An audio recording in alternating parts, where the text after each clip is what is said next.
Hello and welcome to Clinical Thursdays at the Equine Healing Collaborative. Each week, we offer a behind-the-scenes look at how equine-assisted psychotherapy works, guided by our licensed clinicians and supported by our incredible rescue animals. The content presented in Clinical Thursdays is intended for educational and informational purposes only. It is not a replacement for professional psychotherapy or mental health treatment. Equine-assisted psychotherapy should only be facilitated by licensed mental health professionals with appropriate training. For personal mental health support, please consult a qualified provider. Okay, all right. Hi, everybody. My name is Jennifer Fenton, and welcome to Clinical Thursdays, where we go over interventions and how we utilize our rescue horses to help people address mental health and mental health symptoms. So today we are going to be working with Nashville, and this is actually one of his very favorite interventions. The one thing that I will say about Nashville is he really enjoys the simple things. So he really likes to be made to feel good, and so he's actually really good for this intervention. Sergio is going to be my client today. You can come on over here, Sergio, and just say hi to everybody.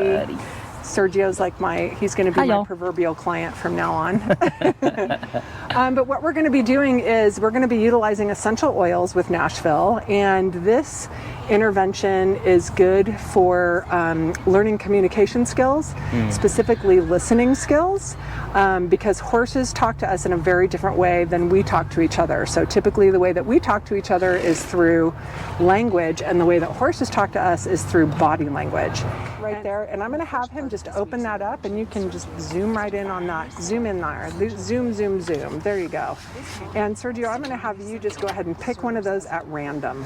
Okay. All right. And what we're going to do is we're going to introduce that oil to Nashville. And so I'm going to have you just open that up, and you can just, believe it or not, just kind of hold it in his general vicinity. I can see his nostrils moving already. Now we're just going to watch and wait and see. These small behaviors can reveal how a person navigates the unknown, which often mirrors how they cope with larger, more complex situations in life where power and choice may fade. And you can see that he already had a little bit of busyness with his mouth, and now you can actually see that he's kind of dropping in.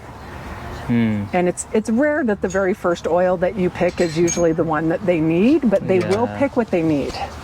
They will pick what they need. So I think that we're pretty solid that this one is a good one for him. Okay. So what I'm going to have you do is just take a drop of that, and you're just going to go ahead and you're going to place that on your palm. And then we're going to come over here, and I'm going to have you grab just a little bit of that fractionated coconut oil, and you're just going to put that on your palm. There you go, that's good. And just rub your hands together. And again, what we're going to be focusing on is Nashville and his body language, and really looking at his face a lot in order to kind of like ascertain where he is. And so you can see just by looking at him right now, he really has a lot that's happening for him. And so we're just going to kind of sit with this for a moment until he kind of cues us to do something a little bit different. When the oils are presented, the horse's response becomes a meaningful part of the process. A horse drawn to a specific oil may lick, chew, lower their head, or gently lean in. These are all signs they're engaged and potentially benefiting from the scent. If the horse turns away or shows disinterest, it's likely the oil is not what they needed in that moment. Once an oil is selected, the client gently rubs the diluted mixture onto the horse's forehead for emotional support and the chest for physical support. This ritual not only promotes relaxation in the horse, but also invites the client to practice mindful, intentional touch, deepening the connection and reinforcing mutual trust and presence. Interestingly, later in the video, we learned that the oil Nashville selected also aligned with Sergio's own physical challenges, offering a powerful moment of reflection on the intuitive connection between horse and human. And typically when he's putting his nose towards you, he's kind of looking for a hit of it almost, so it's okay for you to hold your hand out and just let him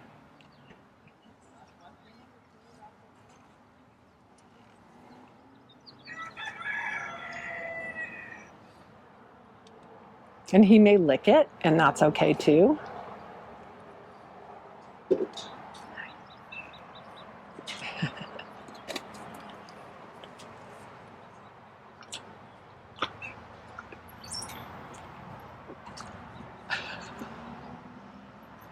All right, and now you can take that other hand, and I'm going to let you go ahead and just rub that on his chest, with the other hand that has all the oil on it. There you go.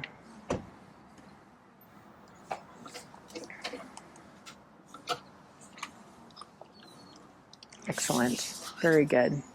All right, and let's go ahead and we can just back up and let him kind of communicate to us. And so what are some of the things that you're seeing with him? I'm seeing a lot of processing. I'm seeing a lot of kind of intentionality with the processing, and almost like him just needing to kind of move through it. Mm-hmm. Right when I first rubbed my hands together, and you noticed him kind of like really focus on what was happening, almost like he's done this before, and he's like, "Ooh, I have a feeling what might be coming." Mm-hmm. And I think that's just a lot of his wisdom, not just the memory of it. I saw the licking and chewing right off the bat, which to me is like a sign of a relaxed horse, is what I've learned, in a lot of moments at least. And when I did kind of go above, it was almost like he wasn't all the way ready to kind of get in there yet. Mm-hmm. But then, I rubbed his forehead a little bit and he smelt it. And then there was just like a lot of activity. Like he was just releasing a lot and kind of really just going through something, it seemed like, in a pretty healthy way. Okay. Yeah. Yeah. And is there anything about that processing and that way of processing that resonates with you? I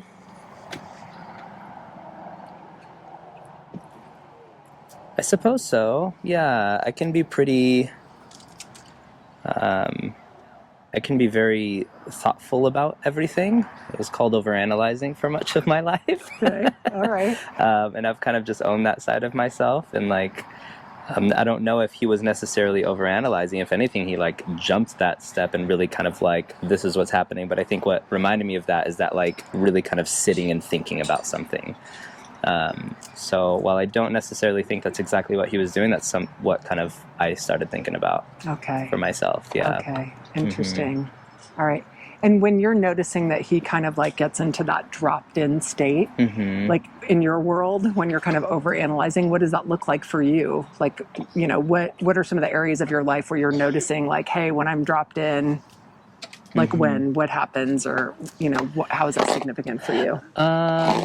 It's when I really need to focus on so much, and like really kind of hold on. Like I have a background in martial arts, and like mind over matter, and like being focused and being disciplined is huge. But I think what like comes immediately to mind is I've had severe asthma my whole life, and anaphylaxis I've gone through anaphylaxis a million times from a peanut allergy, and dropping into that space and just focusing is like the strongest tool I've ever come up with in my life, and it's kept me alive in so many different moments of my life. Okay, so the next thing I'd like to do is, do you remember the oil that you grabbed? The name was unfamiliar to me, so I didn't really record the name, but I remembered where I had it. Okay. It was Abia Sibirica, and I'm not really Siberian fur. I'm not really familiar with that. Okay, well, let's find out. Yeah. Let's take a Google and see what it says. Okay, so the emotional benefits are that it does stress reduction and relaxation. I think we saw that with him. I felt it in myself, I think. It can restore emotional balance, so balancing emotions and soothing anxious feelings, specifically during times of change or emotional upheaval. And then also promoting feelings of empowerment and energy. Wow.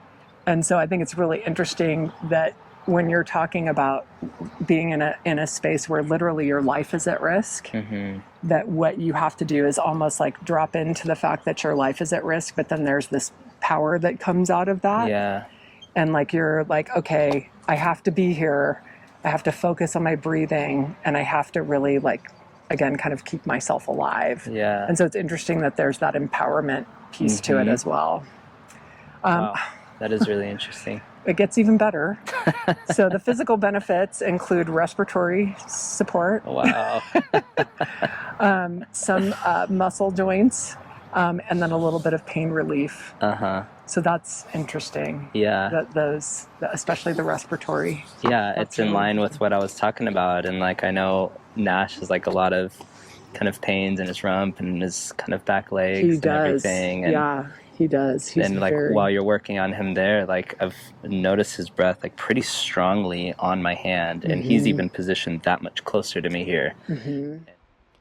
After Sergio and I discuss at length his illness and how he has coped, I invite him to locate areas of discomfort on Nashville's body and gently massage those spots using the remaining oil. This part of the intervention supports several key objectives: insight, confidence, mindfulness, but most importantly, it strengthens communication skills. By observing and responding to Nashville's subtle cues, like shifts in posture, tension, or release, clients practice reading nonverbal communication and adjusting their behavior accordingly. This is especially valuable for children who often struggle to express themselves clearly or interpret the needs of others. Through this activity, they learn how to listen without words, recognize physical boundaries, and to respond with care, skills that are directly transferable to social interactions in the classroom, on the playground, and at home. It teaches them that communication isn't just about talking, it's about paying attention, showing empathy, and being fully present with another being.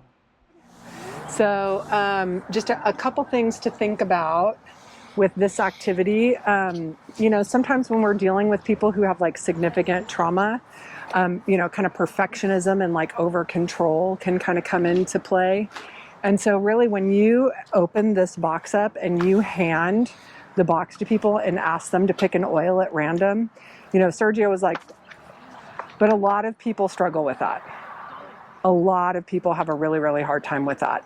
And it's a great way to kind of assess where your client is as far as like how they're feeling and what's happening for them, like kind of like in their world.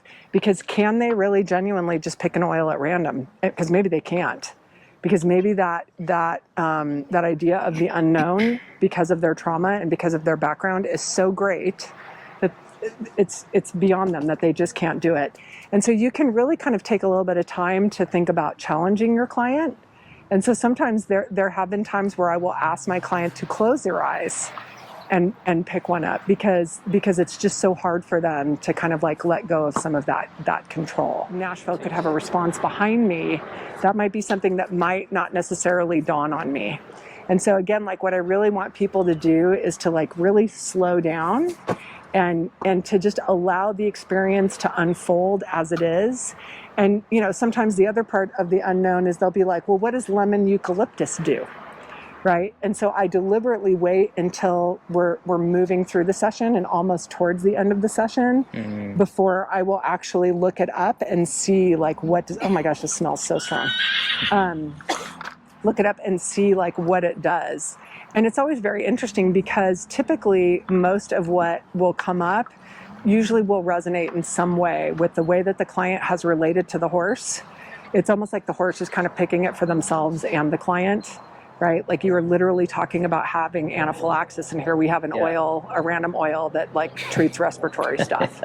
Right? If you enjoyed this, if you liked it, like the video itself, subscribe, follow, comment, and do all the things. The more traction we get, the more we can keep doing what we're doing, and the more you can follow us doing it.